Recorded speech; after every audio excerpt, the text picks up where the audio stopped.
welcome back to POVincent, where I, Vincent, talk about just whatever I want, as long as it pertains to nerdom. And today, we are talking about The Punisher.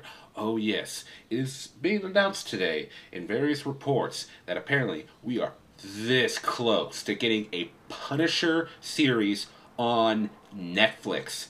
Oh yeah, I'm totally excited. I'm getting jacked for this. But first, let's go over a little history. Let's talk about the past two previous Punisher films. It probably got people interested in the character outside the comics again. First, we had The Punisher starring Thomas Jane. Personally, I didn't care for this film that much. It only had a couple of good scenes in it for me. Thomas Jane was, however, really cool. In fact, some of you know that he did a short film called, Dirty Laundry, which was a Punisher short film. And it was really cool. It's nice to see the actor that's still invested in the character. However, didn't really get a second movie out. Why? I don't know. Well, personally, I thought the movie tried to be too cool, and also, the villains really weren't that memorable, even though they had good actors playing them. Some of you may not like John Travolta's acting, but, his over-the-top acting is good for a villain, because sometimes a good over-the-top villain is more memorable than others. That brings us to the next film, Punisher Warzone, starring Ray Stevenson. Ray Stevenson, I also liked him as the Punisher, especially visually. He looked like Frank Castle bursting right out of the comics. He had the face, everything. And it had a little more bang for its buck than the previous Punisher film. However, it goes too over the top, goofy, and weird. There's these bad guys in the movie who are like drug addicts who are also parkour. I guess that helps parkour, but whatever, fuck. Anyway, and even though the villains were a little bit more memorable because they were over the top, then they're probably a little too much. I just actually like Punisher Warzone because to me, when I watch it, it's like watching a grindhouse film, and I really like the Machete movies, So, now let's get into current history. All right, this past year we had some good Marvel Netflix series. When Marvel and Netflix came together, they initially announced 4 series. 1, Daredevil, which is my favorite Marvel, production to come out to date. I like it more than any of the movies or any of the other TV series. I think it is the, best thing they've done so far. So I'm totally excited for Season 2, which is coming out March 18th.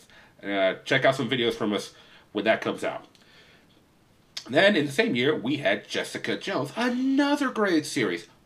Awesomely written. I think Daredevil edges it out a little bit because there was a few things in Jessica Jones that have felt flat for me. However, still a great series. I recommend everybody go check it out. Now, coming off of Jessica Jones, we're going to have Luke Cage. Character introduced in Jessica Jones. He seems pretty cool. Interesting character, so we're excited for that. And the last of the 4 initial TV series announced was Iron Fist. That's still a little pretty far away on the horizon, so there's really not much to say there.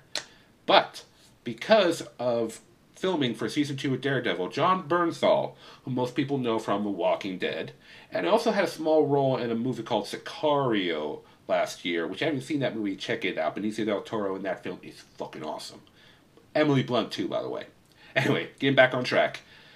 He's playing the Punisher in Season 2 of Daredevil, and apparently they're going to have like a versus thing. Like, they have totally different ideologies on how to fight crime.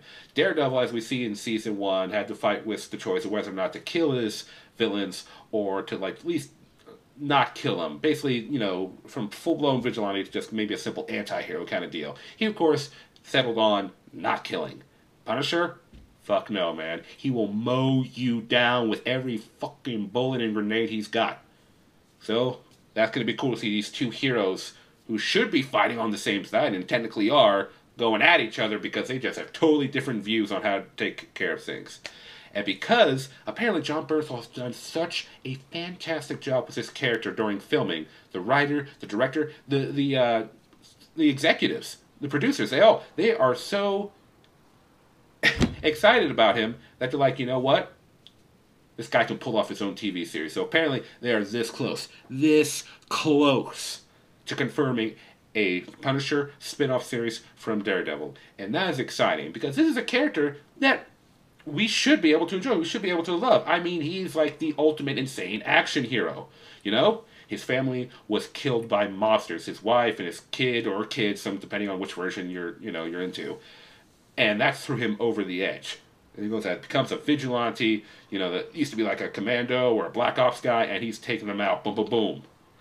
This is going to be so exciting and good. I mean, seriously, I mean, if they continue on with what they've done, if they continue on with what they did with Daredevil, with what they did with Jessica Jones, this Punisher series could be incredibly awesome. It'll probably be a lot bloodier, maybe gorier than the previous two. Even though in Daredevil season 1 we see a man get decapitated with a car door, that was pretty fucking gruesome. But hell, if it's Daredevil, it's going to get even bigger and nastier and freakier. Maybe I don't know. But either way, I am totally down for this. I cannot wait. Even though I have to, but yeah, I'm really excited just to see Daredevil season 2, just to see John Bernthal as the Punisher, and just to see where all this is going to go.